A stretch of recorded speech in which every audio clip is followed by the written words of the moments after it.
Welcome to Cheaper Than Therapy, a podcast that journeys into conversations that demystify, destigmatize, and desensitize what goes on both inside the therapy room and in daily life.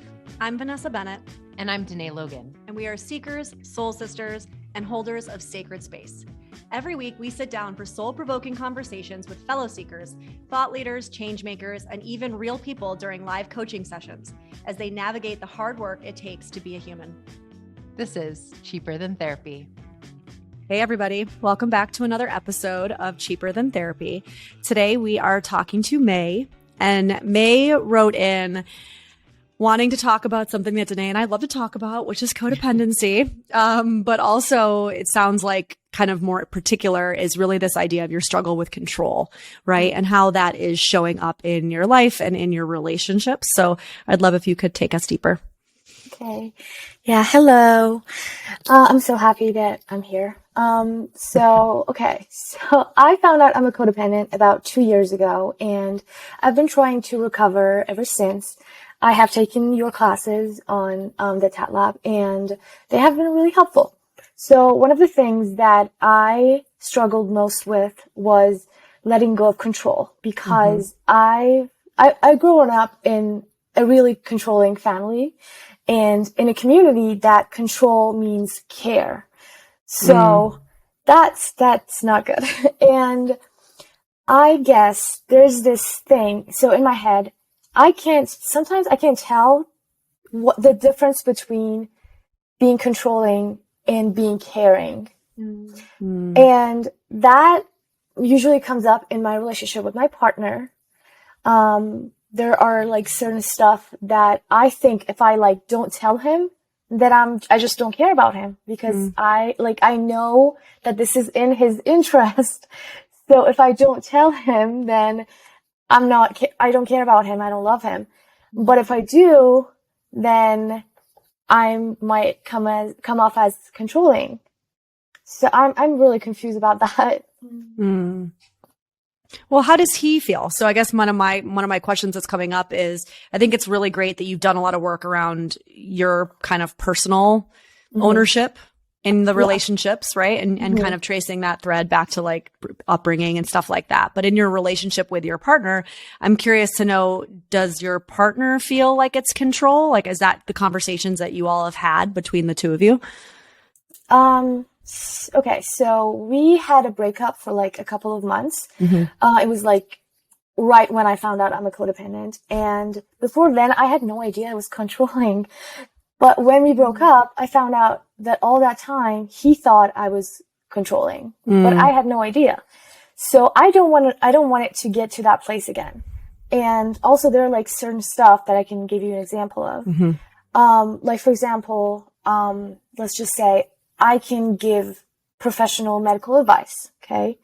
So when I see him having symptoms of, let's say, flu, I just can't help myself to tell him, okay, you need to do this, or you need to take this. And I guess he feels like instead of me being there for him and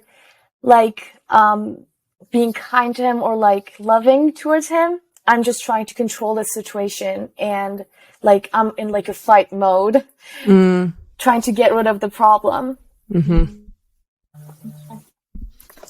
May, you said something, I think, a few things that I wanted to touch on. First of all, I think it's really important I understand that it's very much normalized to call ourselves a codependent, but I think that there's power in the language that we use. And so if I sort of label myself a codependent, it's taking away from my ability to evolve and see myself as more than these tendencies, which, yes, we all have. They're very much a part of the way that we are raised in our society. I love that you're bringing the control aspect in the context of how you were raised, because so many of us were raised in paradigms that taught us that love equals control. And I think we have to hold ourselves with a lot of compassion around why we control. We control to create a sense of safety. not only for ourselves, but as you spoke to, for the people that we love. We sort of a lot of times are raised with the idea that the people that we love should not experience discomfort or challenges or things that are hard. And I would argue that's arguable, right? I think there's actually a real necessity for us to go through hard things in life in order for us to build resilience and understand what we are capable of and learn our lessons. What ends up exactly, what ends up happening and what you're describing and your partner, I think, is feeling a little bit of is if I feel like I know what's in this person's best interest and I'm going to assert that will on this person, I've sort of put myself in a parental role in this person's energetic field. Now, it's just our inner teenager that is inevitably going to resist being parented, especially by our partner, because he knows, not on a conscious level, but subconsciously, that he is not meant to be parented by his partner. That's not a turn on. That's not eros love. That's parental love. And so he's going to resist it. But the other thing I want you to think about, and I'd be curious to hear your thoughts on this, Fee, is that I don't think you know what's in his best interest because none of us know what is in another person's best interest, grand scheme of trajectory of life. There are things that you were bringing up in terms of like medical struggles that he may have, that if he's not tending to in the way that you feel like he should tend to them, he may get a really substantial lesson that he needs to learn through whatever he goes through and you don't fix for him. And so sometimes you're robbing him of that opportunity by swooping in and saying, I know what's best. I'll fix this for you. I won't let you suffer. Do you know what I mean? Yeah. It's just really hard to control myself from doing that. It's like, I don't want the person that I love to learn their lesson the hard way. But I guess you're right. I am robbing him of this opportunity. Well, let me ask you, I mean, it might, because it's almost like logically we understand this, but I guess in order to kind of take it a step deeper, if you could, because you mentioned, kind of started with this idea that you grew up in a culture where control equaled loved, right? Equaled love, which Danae said is kind of all of our societies and cultures. Do you have, or can you remember a time when potentially you were controlled in the name of love that you wish you hadn't been? Yeah. So many times, honestly. Yeah. When I was a teenager, I wasn't really allowed to go out by myself. Like I was always had to be like with people. And that has like, it's like really hard for me. Like as an adult, it has caused me so much trouble to be able to live in the society and be on my own. And back then, the way my parents thought was like, oh, I don't want you to get hurt. I don't want you, like something bad to happen to you. So you can't like do this alone. You can't do that alone. So, but then that was really hard for me to be independent when I was an adult. Right. And I wonder too, if some of the lesson that it's like, I can understand, right? Like there's a part of me that can say, okay, I understand that fear as a parent. Yeah. But what were some of the internal lessons that you learn about yourself when your parents say you need to be safe and something's going to happen to you if you're not by yourself? Well, I felt like really like resentful and I felt like they weren't letting me live and learn my lessons. And I felt like, I am not allowed to make mistakes, I guess. Yes. Like I have to live a certain way. And yeah, that's not good. And I wonder too, maybe, the feeling of my parents don't trust me. Yeah, Right. definitely. They don't trust that I can take care of myself. They don't trust that I can make the right decisions. They don't trust that I can keep myself safe. Right. And so then as we become adults, sometimes those lessons start to translate into my thinking about myself. Can I trust myself? Can I make decisions for myself? Can I rely on my gut or my intuition? Because my parents told me very clearly that I shouldn't rely on my gut and intuition. So now here I am as an adult, and a lot of our codependent behaviors in relationships show up because we don't trust ourselves. We don't know what that self, capital S, is actually saying. And for a lot of us, that comes from being parented by people who tell us indirectly that you can't trust yourself. Right? Yeah. Now, the reason why I brought it back to that is now remembering present you and your partner. if you can remember kind of viscerally what that felt like for you, and now imagining being on your partner's side, right, in your partner's shoes, and having this person who loves you essentially say to you, but I don't trust that you can take care of yourself. I don't trust you. You don't know good enough. I know better. Right. And how that feels, because you know how it feels to have that person who loves you say to you, I love you, but I don't trust that you can do this on your own. Yeah. I feel like that's like a silent sentence that we don't really say, but that's what we mean when we want to control people. Yeah. And I mean, I love that exercise, V. I think that's so beautifully done. And I think we also, again, need to hold ourselves with compassion around why we do this, right? It's, I don't want to lose the person that I love. I don't want to somehow feel that I'm unsafe. But also the thing about codependency is like, I get a little hit off being needed. Like if this person needs me, they're not going anywhere, right? Like it's not a conscious thing that we're doing, but that's a little bit, our parents did that a little bit too. And it's not like a conscious way they were trying to hurt us, but like sometimes we can over identify with that parental role and really like sort of, thrive on a sense of dependency. Like, I like that this person needs me. It makes me feel good. It makes me feel useful. It makes me feel like I have purpose. And it's a little bit selfish though, unfortunately, because we're sort of not really thinking about, as B was speaking to, how that's actually making that person feel about themselves. Right. Yeah, that's very true. So what have been some of the conversations that you've had now that you've come back together with your partner? I mean, it sounds like you were able to talk a little bit about this feeling of control. I mean, do you feel like it still shows up consistently? I mean, has there been further discussion about it with them? No. So when we got back together, it was like after I was like in therapy and I was like learning about myself, and I was able to let go of a lot of the control that I had. And yeah, thankfully I'm not as controlling as back then.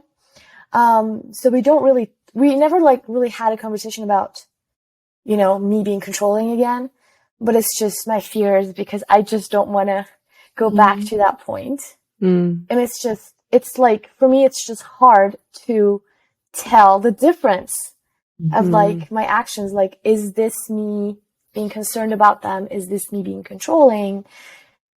And well, here's another example actually. We always talk about our non-negotiables, right? And I don't know, like, when I was a kid, I was in a very traumatic accident with, the other party was on a motorcycle. And so I'm terrified of motorcycles. And I always said I could never be in a relationship with someone who would ride a motorcycle because I would always be afraid, right? So that is my like boundary. Like that is kind of like what I am not willing to put myself into, right? But if, let's say like 4 years into a relationship, my partner wants to ride a bike, I can't handle that. Is that me being controlling? Or is that just me stating my boundaries and just saying what I'm okay with and what I'm not okay with? Yeah. So I don't know. It's a great example. God, big breath into that one. I think the phrase, I can't handle that, is where we start, right? How do you know you can't handle that? That is a belief that I have that I am not able to sit with the discomfort that comes up when I think about the possibility of losing someone in a motorcycle accident, right? It's not something that's actually happened. It's something that my mind is telling me is an inevitable outcome. But is it true? What else could be true? What happens in my body when I believe that it's true? And who would I be without that thought, that this is a fact, that this is what will happen?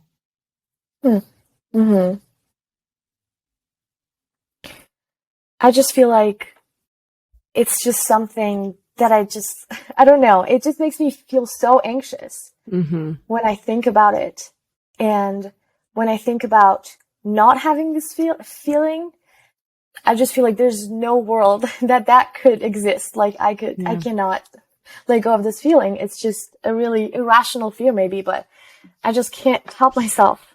Yeah, but May, I mean, I want to pull back to, and again, this idea of like practicing grace. I mean, there are some fears like that you're not going to be able to like logic your way out of, right? I mean, it's a very deeply held fear in the body, right? I have a friend who lost a best friend and her new husband in a helicopter accident, like right after they got married. And, it's kind of a rule in her home now that she's an adult because they were in their early 20s. It's like a rule in her home that nobody rides helicopters, right? Yeah. And so I love the practice that Danae is offering, and that might be something for you because it sounds like you're also in your own therapy. It might also be something for you to want to explore a little deeper because I think too, you know, Danae, what you're circling around is really this feeling of like our fear of death, right? And then trying to pretend that we have some sort of control over that, right? So I might say to my partner, you're not allowed to ride a motorcycle because I'm terrified that you're dying.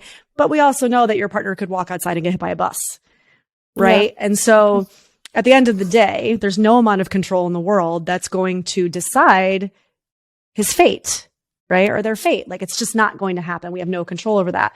And so when fears or anxieties have such a hold over us, that they start to control us and how we're able to show up in relationship, then it is worthy of doing a little bit of a deeper dive into that. And I'm going to hold, I suppose, the kind of tension of the opposites, that might be the kind of thing that you still at the end of the day decide, you know what, and this is still a non-negotiable for me. And you get to decide that.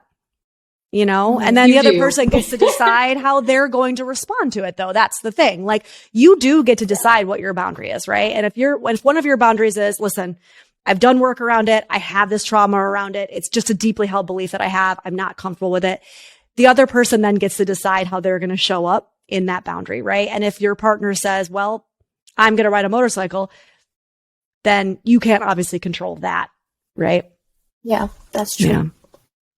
I 100% agree with everything you're saying. And I just want to devil's advocate a little bit, V, in saying that I think that is true. And I just want to like plant the seed that I think sometimes we can miss out on. Like, what if this in every other way possible is a beautiful human? And because I have this desire to control someone outside of myself, I won't let myself be in a relationship with someone who rides a motorcycle. And to the point that V was making, any of us could be taken in any moment. No day is promised. And I understand this is me sort of attempting to bring logic into what is a very emotional response. I get that. And I do think that sometimes it is our work to do the deeper inquiry into our relationship with what we think is true about whatever time we're promised, because it's always an illusion that we are promised anything. The people in our lives are a gift, and we're not promised any more than the moment we have right now with any of them. Do you know what I mean? Yeah, so I just want to like throw that in as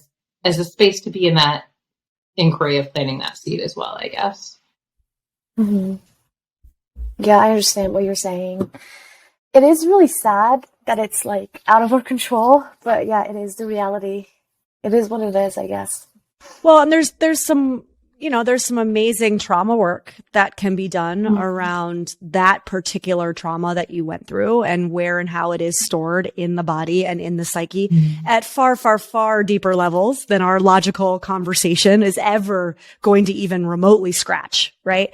I mean, we could have these kind of conversations all day long. It's never going to get into the core of what that anxiety is, because that is held deep, deep, deep in the body and the psyche, right? And so if that is something that you feel is a challenge or is potentially holding you back, you know, through that anxiety, like Danae has said, then it might be an avenue to explore. Yes, it ladders up to this feeling of control, right? And I can see that there is a very strong connection between them, but also that feels like a kind of particular tender experience for you, especially as a young person, to maybe just hold singularly, like hold on its own as a way to heal. Because I have a funny feeling that if you were to kind of dive into, let's say, some more somatic work, let's say some more trauma related work, that particular memory that you hold and how that affects your desire to control, I think there's a lot of kind of connecting tissue to then how you show up and wanting to control now in other ways that don't have anything to do on the surface with motorcycles. Yeah, that's true. It's a really good copy. Yeah. Yeah. Well, May, I think this is really powerful because I feel like maybe more than you realize, so many of us struggle with this version of ourselves in relationship, right? And I just want to commend you for kind of doing the uncomfortable work of like calling yourself out in it and being like, oh, I don't like that. Oh, I don't like feeling controlling, you know? And I would, I guess, just offer you maybe one more kind of suggestion, which is to continue to be in dialogue with your partner about this, because we can be self-aware, and that's obviously amazing. And sometimes it takes that mirror from the person that we love to continue to go deeper into this work. Right. Mm-hmm. And if we can be open to hearing it, if we can be open to the icky feeling that comes up when our partner says, hey, you're doing that thing again. Right. It just affords us like more and more opportunity to work on it. You know, because if I look at myself in a bubble, if I didn't have a kid and a partner that were kind of pretty constantly reflecting back to me when I am stepping into my like controlling nature, I would have been able to do a lot of work on it. But I know that I've been able to do far more, you know, through that experience. Yeah. Yeah, that sounds amazing. I would definitely talk to him tonight, and I will look into the trauma work and the somatic work. Yeah. May, do us a favor and write us an email. Let us know how it goes after you talk to him. I want to hear. I will.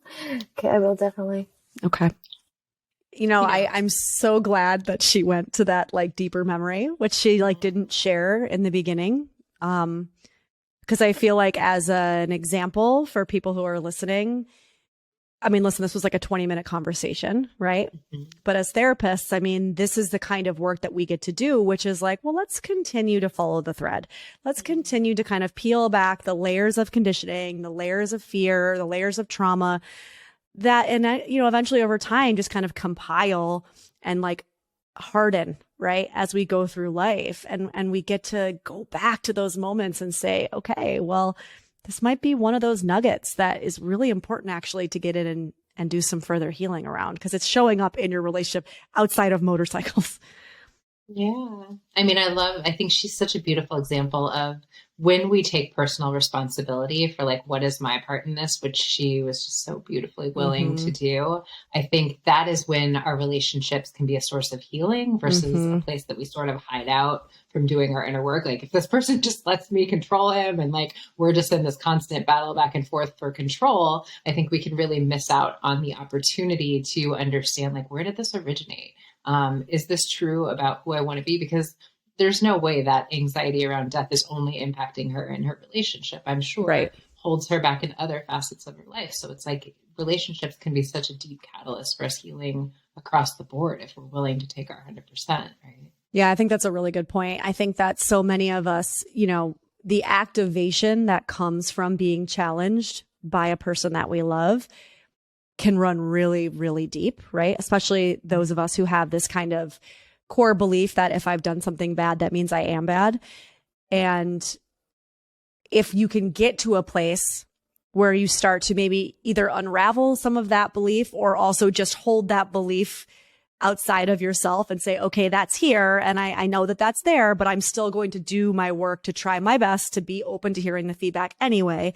I think that to your point, there's so much opportunity for the healing that the relationships can bring. But so many times when I see relationships that are not providing healing, it's when one or both people are in this constant state of like defended, egoic, you know, I am right, they are wrong, fix them, there's something wrong with me. And inevitably that's going to self-combust, whether the relationship itself self-combusts or whether your relationship with yourself self-combusts. It's not sustainable long-term, at least for somebody who wants to know more, go deeper, expand, evolve. Yeah, it's not sustainable. Yeah. And even if you aren't hungry to know yourself, like I feel like we're just in this constant state of conflict and breakup and makeup. And it's like, I don't know, like, do we want to have that consistent drama in our relationships, or do we want fulfillment? And I think the fulfillment comes from understanding, like, why is this something that keeps coming up for me? Why do I have such a strong desire to control? And why am I so activated when somebody tells that to me? Right. I mean, that's so much of what we talk about as therapists is like, if there's activation there, then it's worth looking at, right? There's information there. Yeah, exactly. Thanks for joining us for this episode of Cheaper Than Therapy. If you enjoyed today's episode, be sure to share it with a friend, subscribe, and give us a 5-star review on Apple, Spotify, or wherever you listen to your podcasts. And if you want to connect with us more, find us on Instagram at Cheaper Than Therapy, the podcast.